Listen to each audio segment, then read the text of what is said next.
That industry relies heavily on live exports, which has been paused under the current administration. And the town of Coolin is going to be surrounded by about 350, 250 metre turbines. I thought that was a pretty good story. Started writing the book. And then when I went to prison, I was like, oh, this story got even better.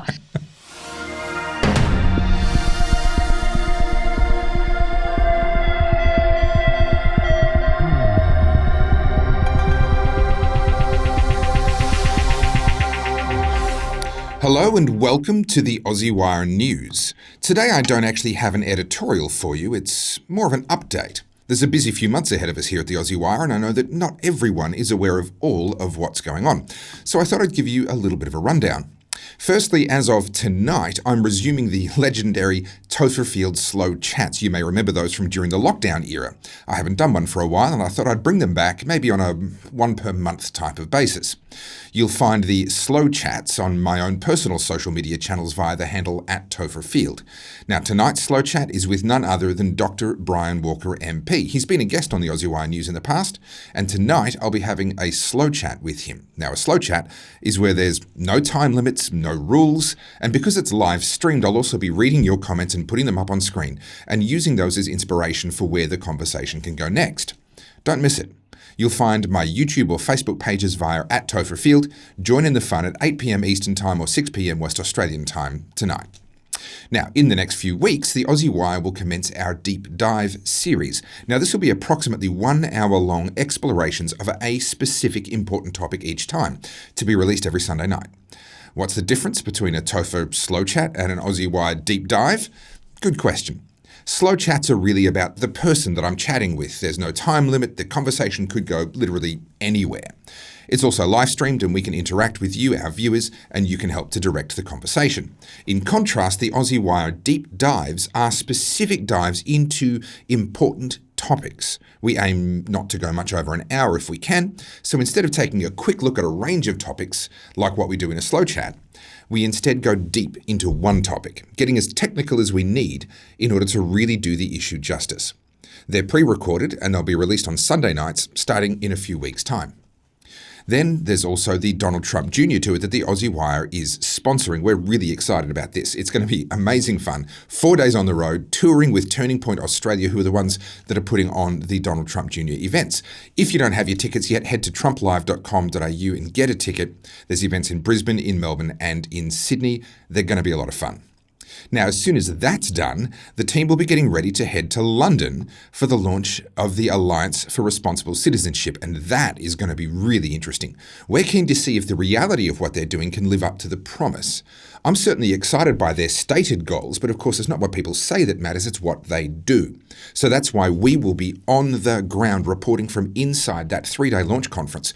We'll make sure that you get front row seats so that you can see it for yourself and decide for yourself.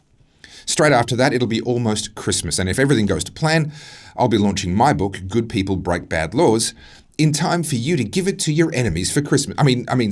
Your friends and your family for Christmas.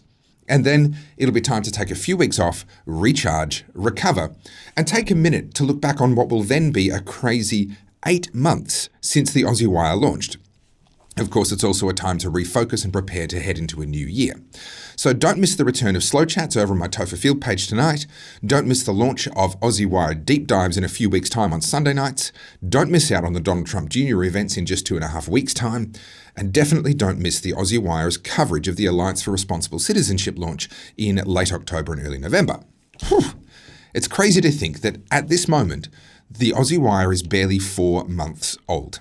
Already we've brought you 38 episodes of the news featuring well over 100 interviews, dozens of editorials, and lots of stories that you just won't hear anywhere else. It's been 4 amazing months, and we plan to keep getting better. If you'd like to be a part of that journey and really help us to keep going and to keep getting better, then please become an insider, a financial supporter. The link for that is in the description. Insiders get giveaways. In fact, we've already given away thousands of dollars worth of event tickets and merchandise already in just the first 4 months. There's also discounts, including a $10 discount on Monica Smit's book, Cell 22, already available right now for our insiders. Plus, there's exclusive content, including occasional Ask Me Anything sessions with me personally, and there's our amazing Insiders community, which is small but growing and is a lot of fun. You can be a part of it and part of the growth and success of the Aussie Wire by becoming an insider today, and the link is in the description. Now, here's the news. Well, one of the silver linings from the insane COVID era is that we managed to find some really, truly excellent people. And I have the privilege of having one of those excellent people as my guest right now. It is none other than Monica Smit, who I have to admit, before I even let her on to speak for herself, I'm a little bit jealous because, well, fine, I'll let her talk for herself. Monica, where are you joining us from? I'm in Cornwall in the UK, so it's the southwest of England, and yes, it's a beautiful area. So I would be jealous too if I was here. And just to make matters worse, we were just chatting off air before we started. Where are you going to next? Italy, Greece, Croatia, all those terrible places. Look, I'm really tempted just to reach for the button and cancel the interview, but I'm not going to because Monica Smit, for anyone that doesn't know who you are, and honestly, who doesn't know who you are, but anyone that doesn't know who you are, in my opinion, one of the most courageous people that emerged. The cream rose to the top during the COVID era down in Melbourne. You showed extraordinary courage, refusing to sign ridiculous, obscene bail conditions, and you went to prison for 22 days for your trouble. You're now in Europe. That's a long way from Australia. It's just about as far away as you can get and still be on the same planet. Why in the world are you there? Well, firstly, I wouldn't be able to do what I'm doing here if it wasn't for prison. So the joke is on them, because it gave me such a great introduction to almost anybody. And so I've been having events all over Europe. I've driven over 12,000 kilometers. I've been to over 10 countries. I'm driving in a van with a bed in the back, so I sleep in the car sometimes, and I'm just making it through on my own. And I've been to events of 30 people or 100 people or 150 people or even 5 people. And I've had over about 25 events in 10 different countries, because the reason, well, the personal reason I wanted to come here was, to be honest, get away from Australia for a little bit, try to remember who I was before all of the COVID stuff, because I kind of lost myself. That's the personal reason. But the professional reason, and when I say professional, I'm a full-time freedom-loving activist. So my professional reason for doing this is that I want to be able to speak on authority about the freedom movement, about the people, about the generalizations. I'll be able to make really accurate generalizations that perhaps other people won't. I've hugged and shaken hands with maybe over 1,000, independent freedom lovers. I've stayed at their houses. I've done all these things. I've eaten, broken bread with them and things like that. So I can make those sort of assertions. The other thing is that I want to be able to show the world, by writing about each country I go to and all the different movements and initiatives, I want to show the world that the freedom movement is diverse, it's powerful, it's strong, and that there's a lot more of them than you think, because the freedom people, generally speaking, we don't like hierarchy, we want to be decentralized, yeah? So we can sometimes feel like our group is the only one, but oh my gosh, it is not. So that's what I'm doing. In between, I'm still running Reignite Democracy Australia, and I'm doing a few hikes and enjoying the scenery too, because I'm allowed to. Well, it's an extraordinary sort of, I guess, turn of events from where you were. You were in a cell, you were locked away. But before we talk about that, can you tell us about the We Are Ready campaign? This is something that is this your project that you're spearheading, or have you gotten on board something that someone else had sort of spearheaded? I mean, from the Dutch farmers to the Canadian truckers all over the world, we're seeing this proliferating. What is We Are Ready? So it's a team of people, but it started off with an event called We Are Ready. That was in May on the 20th, and there was 202 events all over the world on the same day. And they were more like community events as opposed to protests. And I think the messaging really is that we've already decided that we're not going to go down the path of digital ID, digital currency, slavery, things like that. We've already decided that. So we may as well pretend to be ready, even if we're not.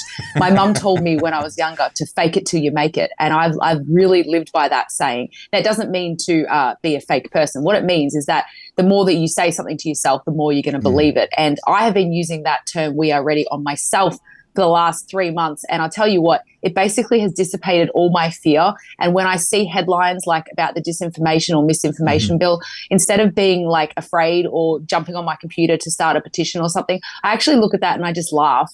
And I'm just like, well, come on then, we just hurry up. We are ready. Like, do it then, And so it's changed my mindset. And so I've been this is one of my main points on all of my talks. So I usually talk for about 20 minutes at these events. And my lasting message is that instead of being afraid, we may as well be excited because we're already on this path. So let's just be excited about it. Well, I'll tell you what I'm excited about is that obviously you've been meeting with some truly excellent people. I'll give you an example here. This gentleman here that you met in the UK, if I'm not mistaken, must be one of the finest people alive because halfway around the world, he's somehow managed to get his hands on one of my shirts, the Good People Break Bad Laws shirt. So clearly the caliber of person, you're saying anywhere from 5 to 150 people, but that doesn't matter. What matters is the caliber, and we can see right here that they must be some of the finest people you're ever likely to meet. Yeah, and on that, before you go to anything else, I would like to make a assertion about the people. Is that you know that saying, "Don't judge a book by its cover." I hate that saying. I think it's ridiculously stupid because we all judge books by the cover, and we should because that's what protects us. But the reason I'm saying that is because the people that I've met, they're just so clean looking, Topher. And I don't care what people think that I mean about that, but they are. They're just normal, regular people who want their kids and their grandkids to have a better life. They don't have earrings hanging out everywhere. They don't have pink hair. You know, like people from other movements, you can pick them out from a crowd. You cannot pick our people out from a crowd because they are just regular people. And I'm so proud to be in amongst these people because every time I leave, I feel more inspired and I feel better than I did when I first got there. And, you know, none of our ideas are original, Topher. No. They're all tidbits from people that we meet. And so meeting all these people is definitely inspiring me in a way that I can't quite know until later. Well, ordinary people who have excellent taste in T-shirts, I'll say that much. Now, speaking of judging a book by its cover, this is your book. I do actually really like this cover. I think you've picked a really good photograph of yourself. Cell 22, of course, was your cell number for the bulk of your stay in prison. I've read this book. You were kind enough to send me a pre-edited or a pre-editing version of it that I read, thoroughly enjoyed, and then had the privilege of writing the foreword for you. I rate this book, but there is some conjecture. Some people, you know, we both have trolls. You have trolls, I have trolls. The trolls have been in my comments recently saying, "Oh, she didn't write that behind bars. She was commenting about how she was writing her book only just a few months ago." So can you just clear the decks for me here? Some of this definitely was written behind bars. Some of it definitely wasn't. In my opinion, you make that very clear in the book. But tell me about the genesis of this book. Actually, I started writing it in January 2021, so about 8 months before prison, actually. So I got arrested 3 times in one day, October 31st, 2020. And a lady contacted me and said, you know, you should start writing a book. And I thought that was a good place to start the book at, you know, getting arrested, being put in a divvy van in Australia, you know, 3 times in one day. I was a journalist. I had all my permits and things on the day. I thought that was a pretty good story. Started writing the book. And then when I went to prison, I was like, oh, this story got even better. So actually it's been, and actually I'll be honest with you, the biography part of it, which is like shorter, I actually wrote 7 years ago. Yeah, right. For some reason, I had some sort of epiphany that one day I'm gonna need it. So I started writing it 7 years ago. So, you know, it has been the longest project of my life so far, except for, I guess, Australia getting its human rights back because that's ongoing. But other than that, it's been a labor of love and sometimes very difficult as well, because every time you read it, you have to relive everything, which is just like bring the trauma all back again. So I'm kind of sick of reading my own book at this point. Well, I said in the foreword that I wrote, and that is a part of the book, and I've published an extract from it on my own social media. You were kind enough to publish parts of that same extract on your social media. In my opinion, of all of the many great works that Monica Smit has accomplished, that book, the one that people will hold in their hands, is arguably your greatest work. I think it's truly extraordinary and something that people will go into it thinking they know what it's about. They will go into it thinking they know what they're about to read, and every single person is absolutely wrong. No one knows what they're getting into when they pick up that book. Now, tell me about this. On the back of the book, this is the back cover, you've actually got a quote here from Robert Kennedy Jr. saying that you're one of the greatest freedom fighters in Australia, a sentiment I agree with, by the way. But how in the world did Robert Kennedy Jr. even find out that you exist? Well, I don't want to gloat, but I'm going to. It's Be my guest. We are on text message we are on text message basis. Wow. So. Okay. Yeah. Hey, if you got it, gloat about it. Yeah, I mean, look, he actually said that sentence in a video, and I asked him if I could use it as a quote, and he gave me my permission to do so. So that's how it got there. But to be honest, it's a bit cringy to design your own back cover, putting a quote like that on the back. But the thing is, I have to get over it because there is only one way to promote a biography, and that is to promote it yourself. So it is what it is. I'm going to have to get over it. So it's not my favorite part, though. Well, you definitely are. Look, you and I met in 2020, and we've met each other a few times since, but certainly had a lot to do with each other online. You were in my documentary Battleground Melbourne. I was in your very first online anti-lockdown protest that you ran and did so beautifully, that really sort of launched the Reignite Democracy Australia.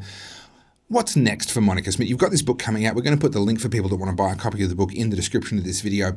But a book is one thing. A book is talking about what you've done. What's next? What are you working towards? Well, the book might open avenues that I can't even see possible at the moment. As you know, the content is not just about prison, and the other content. And I can give people a teaser. There's some stories of sexual abuse and just absolute trauma for a young girl to go through. And I actually hope that I can springboard off that to perhaps start something different, which I think is actually more meaningful. I think that these types of topics around sexual abuse and pedophilia and all these types of things, I think it needs to be a dinner conversation. Unfortunately, it's come to that point where we have to talk to our kids about it before the TV gets them or before the perpetrators get to them, actually. Things like, not having sleepovers, things like that. I won't go into too much detail, but I think I might want to work in that field more with young women, especially because I can use what I learnt to hopefully inspire them to not make the same mistakes I did. That would actually be my dream. In fact, that was my dream 7 years ago. So it'd be interesting if I did a full circle and ended up doing that. But in the immediate future, I will be back in Australia before Christmas, and I plan to do a tour of Australia, just like what I've done in Europe. So small events along the way. So I hope people will have me, and I will get to meet as many freedom lovers in Australia as I possibly can. That's the immediate future. Well, once you have some dates and some venues and you know what you want to do, let me know. I'll make sure that my entire database and the Aussie Wire database know all about where you're going to be and when. Cell 22, I rate it. I think it's a fantastic book. I say in my foreword that it's a book that benefited me greatly reading it even now as a 41-year-old father of 3. It would have benefited me had I read it 20 years ago, and I think it would benefit young women greatly to read it because of so many reasons, for so much of what is in there. Monica Smit, thank you so much for all the work that you have done, all the work that you continue to do, and I look forward to continuing to interview you here from time to time and to work with you in the fight for freedom here on the Aussie Wire. Thank you so much for joining us. See you soon. One of the things we love here at the Aussie Wire is building community, and that can take many different forms. Sometimes it takes a charitable form, sometimes it's a family form, sometimes it's actually done through business, and sometimes it can actually combine multiple of these into one. And today I want to talk to Jake Wolki. We've had him once here before to talk about mRNA vaccines, but something that he's been posting and doing recently through his farm and through his regenerative farming techniques and all the contacts that he has as a result of that really caught my eye as a great example of someone who's using their business acumen to try and make a difference and build community and help people in their moment of need. Jacob Wolki joins me now. Jacob, thank you so much for coming on. Absolute pleasure. Now, what's the story here? I've obviously been following your Facebook, following your Twitter. I'm a big fan of what you do. We eat your meat on a semi-regular basis. But tell us, what's the situation that came up that caught your eye that you wanted to try and help with? Well, I started hearing from my colleagues in the industry, that being sheep farmers, that a lot of their sheep are so worthless that they're resorting to shooting them on farm because it's not even worth trucking them to the sale yards. Yeah. And I just never thought I'd hear about that happening again in my lifetime. It happened in the 90s drought. Everyone's got a story about an uncle or a grandpa that had to do it in times gone by. Mm-hmm. And I thought that with all of our moral veritude and all of our sophistication in the market, that we would never have to just dump animals en masse because they were so worthless. So that got under my skin, and I thought, well, what can we do in a small way just to help out our local farmers? Well, before we get to what you're doing to help out, what's the cause of this? How can we end up in a situation where, I mean, meat is incredibly expensive on the supermarket shelf, where we're paying, for me anyway, eye-watering prices. How can it be simultaneously true that the price on the shelf is so high, but it's not even worth these farmers selling the animals? There's multiple factors, and definitely the biggest one is the pause put on live exports in Western Australia. So Western Australia has 15 million sheep and, 1.5 million people. That's a pretty high sheep to consumer ratio. And that industry relies heavily on live exports, which has been paused under the current administration, and they're reviewing it. And, they're fighting for a ban. The Labor government and the Greens want to ban that whole industry. So we've got a classic situation of supply and demand. Also on the East Coast, we've got drought looking like it's setting in up north. So lots of farmers are working hard to destock their farm and protect their grass and their prized livestock that they're keeping behind. And so the abattoirs just can't keep up with the amount of livestock people are trying to clear, which is devaluing them. Right, so it's the abattoirs that become the bottleneck. I was going to say, if we've got farms being sold off by farmers up north, and sheep being sold off by farmers up north and sheep being sold off by farmers in WA, surely that would lead to lower shelf prices. But you're saying the stock actually can't get to the shelf fast enough.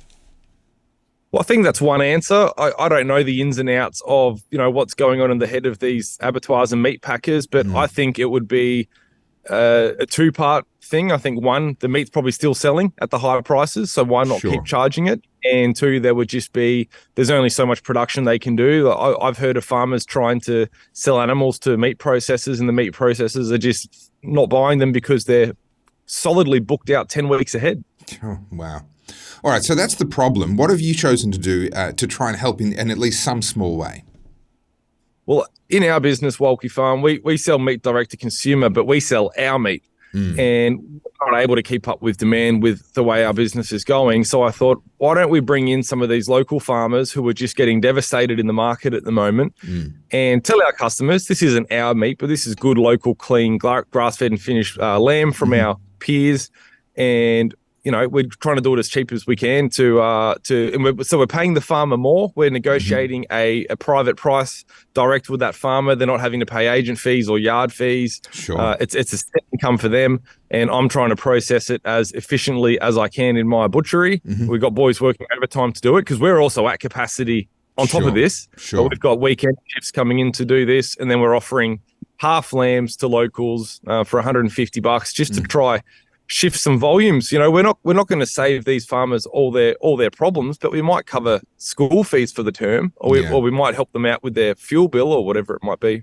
Well, in moments like these, it is these small things that can make a very big difference for these farmers. We just got an image here that I've pulled off your Twitter, Jake, showing the Wolki Farm butchery in the background and some beautiful cuts of meat here in the foreground. I happen to know that that's a road in front of your butchery. I go there from time to time, and so someone's taken a big risk to be able to get that photo for you. I hope you've given them a raise. Here's myself.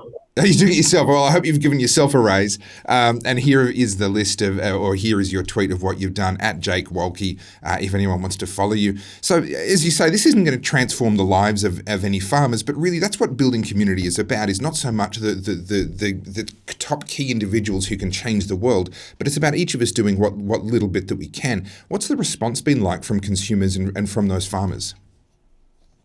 Oh, the response has been great. We have ordered 30 lambs from our first farmer to arrive this Friday, and they're all pre-sold just locally for pickups this weekend. So they're all allocated and paid for, and we're hoping to move this forward every weekend. But people are crawling out of the woodworks, making room in their freezer, wanting to purchase this lamb and stockpile a bit, because it actually ends up being great priced lamb for the people that are buying it. They're getting a side of lamb for anywhere from sort of $15 to $18 a kilo, depending on the weight they end up getting. So the farmers are appreciative. They feel like somebody's, having a crack for them and advocating for them in the media space, and consumers are happy. So the only people probably unhappy about the whole thing are my butchers. Having to work weekend shifts. So you've said for pickup in the local area. I know that in your business, you do also ship. Is there the opportunity for anyone that wants to be able to get their hands on some of this, at least around Australia? So these first two drops we're reserving just for locals, because obviously we're a local business, and that's where the bulk of our clientele is. So for the next 2 weekends, these are just available for local pickup. And then after that, we're going to open it up for the whole country, and we can ship it to people and meet them where they are. So we're shipping from Perth, Adelaide, Melbourne, Canberra, Sydney, Brisbane, all up the East Coast. Yep. So, a little bit of time, and people they'll be able to jump on the website and buy it, and they'll get it in a few weeks. Well, I'll need a week or two just to make some room in the freezer. What's the website where people should go? So it's wolkifarm.com.au. Brilliant. And just full disclosure, there's no financial relationship here. This is not a paid advertisement where there's nothing in this for me or for the Aussie Wire. I just think this is a great story and a great example that you've set there, Jake, of how we can build community and help those in need. Jake, thank you so much for coming on the Aussie Wire. Thanks for having me, Topher. We'll continue our coverage here on the Aussie Wire about energy reliability, energy prices. Unfortunately, I have some bad news. In addition to shutting down reliable baseload energy, the governments, I say plural, governments, federal and state, keep on doubling down when it comes to these unreliable, non-dependable and extremely expensive so-called renewable energy sources. But that doesn't just come at a cost to us as consumers of electricity. It also is devastating for the areas where they're building these projects. These are food bowls, places that used to feed us and provide us with fibre for our clothing. Now all of a sudden they're being festooned with windmills and solar panels. Here to talk to me about that right now is Grant Piper. You're personally affected by this, aren't you, Grant? Yeah, we've got power lines going over the corner of one of our properties, and we're going to be 3.5 km away from the nearest turbine on the ridge opposite us where we live. And the town of Coolah is going to be surrounded by about 250 metre turbines as well. It all began when we heard the announcement of the Central West Arana Res, and we'd never heard of anything before about this. There'd never been any consultation with the people, and you ended up in a res. And now we're facing 37 projects in that area. For those that aren't familiar, what's a res? What does that mean? The New South Wales State Government Renewable Energy Zone, and there's several in the state, and it's some plan that the AMO, the Australian Energy Market Operator, came up with in conjunction with the state governments. And there's a New England res, there's a Riverina res, there's offshore reses they floated the idea of, and then we're in the Central West Arana res. And it's the lead res, I think they say, and it was earmarked to dispatch 3 gigawatt of power from that res is what they're aiming for. But they've just put in a request to expand that to double it to 6 gigawatt. Well, of course. And so that would mean another 37, another 40 projects at least to double the power. But when we're talking about renewable energy, of course, those rated capacities are in a perfect scenario. That's what they're capable of when the wind is exactly right and the sun is in exactly the right position. We know that these sorts of projects, solar panels, wind farms, etc., they're unreliable. I mean, solar panel to a certain degree, you can predict, obviously, during the middle of the day, it's going to produce a lot more energy than it will during the middle of the night. But if thick clouds come in, you get a dramatic drop in energy production. Wind power, of course, can produce power at night, but we can never really be sure that it's going to be reliable. But putting all of that aside, we all understand that. Everyone that watches the Aussie Wire, we've been through this before. What's the impact on the landscape around you? And are they using wilderness, otherwise unusable land that wouldn't have had any other productive purpose, or are they actually doing this on farmland?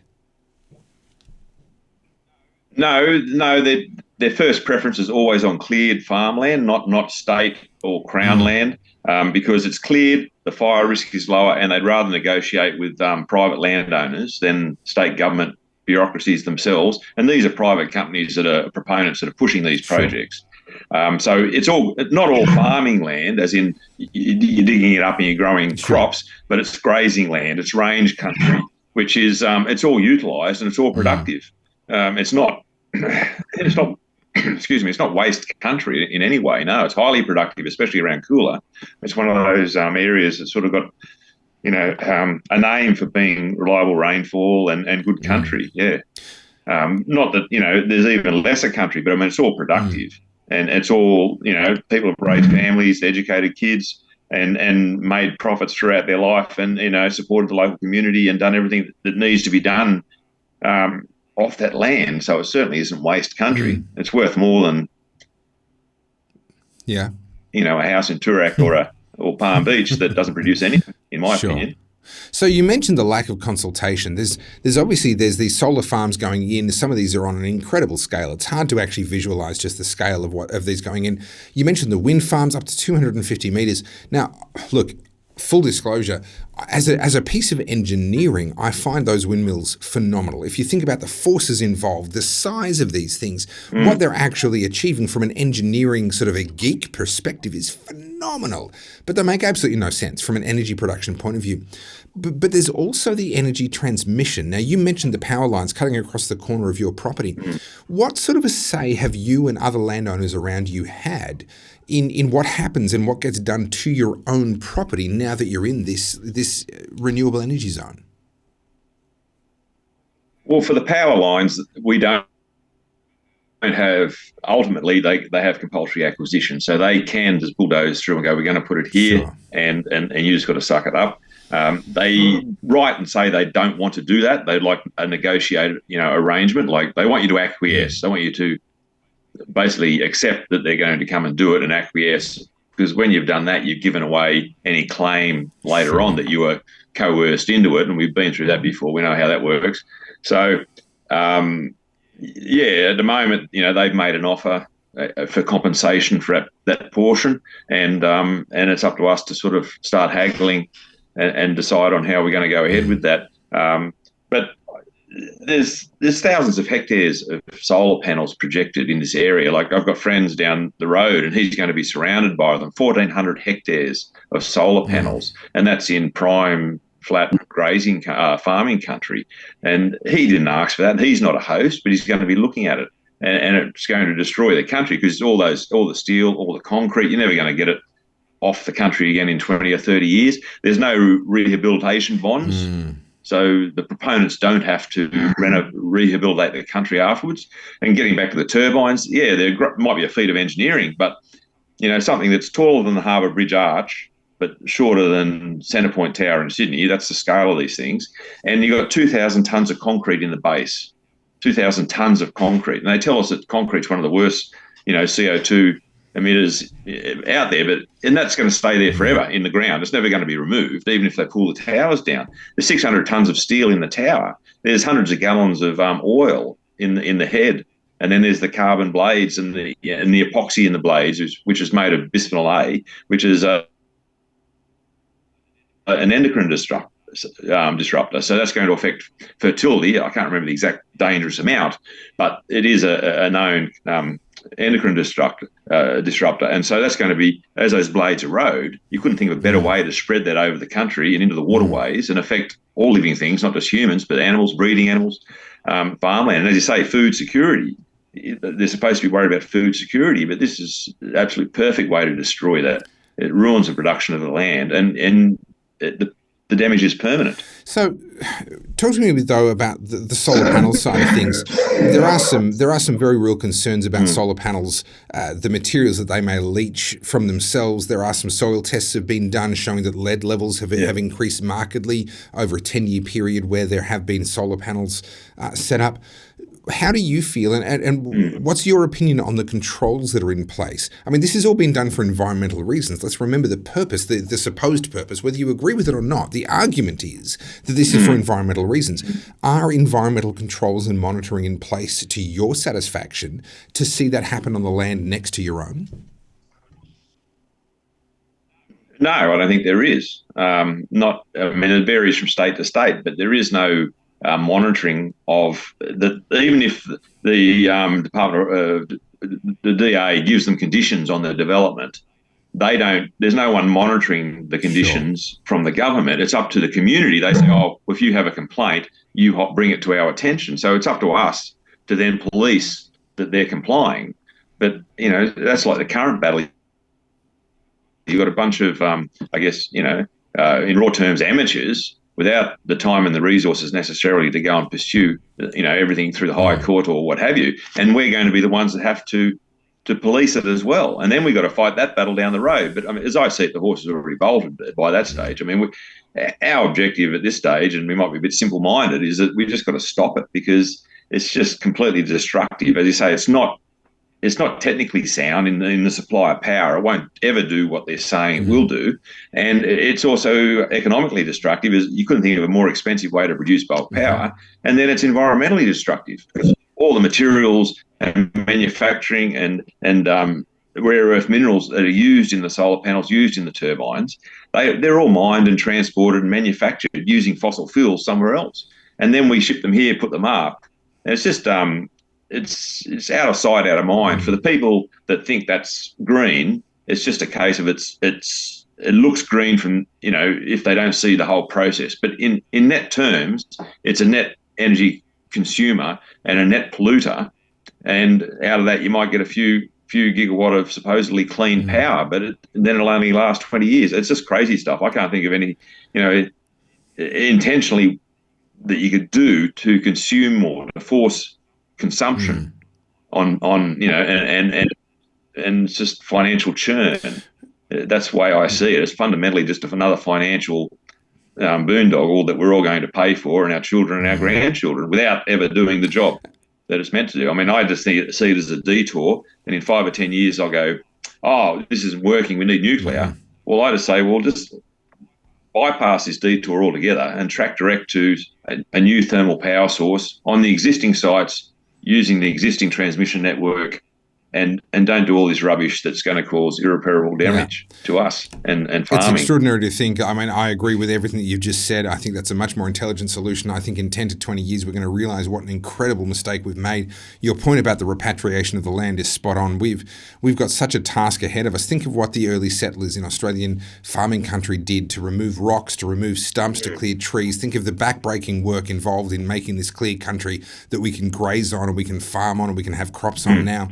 We're going to have to redo all of that to get all the concrete footings out from every single one of those solar panels, and as you say, 2,000 tons of concrete in the footing of every one of those wind turbines. Just insane. We need to bypass all of this. You're absolutely right. And I tell you what, it's nice to see that common sense still exists in this country. It's just unfortunate that it exists on farmland deep inside inland New South Wales and not in Canberra or in Sydney or in Melbourne, where these decisions are actually being made. Well, Grant Piper, thank you so much for joining us here on the Aussie Wire. We're going to stay up to date with this story and everything related to it. Energy is obviously a crucial issue. It's a crucial input into our entire economy. The cost and reliability of energy affects every single one of us. And what is happening out of sight, out of mind in the middle of New South Wales next to Grant Piper's property is something that affects us all. Grant, thank you so much for coming on the Aussie Wire. Thanks for having me.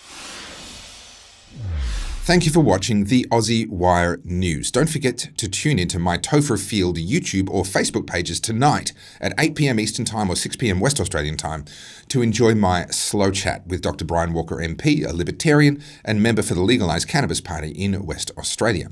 Get your tickets to the Donald Trump Jr. tour via the link in the description, and make sure that you become an insider so that you don't miss any of our coverage of the Alliance for Responsible Citizenship launch later this year. The link is in the description. We release new episodes of the Aussie Wire News every Tuesday and Thursday at 4 p.m. You can catch up on past episodes at theaussiewire.com and join our email list too while you're there.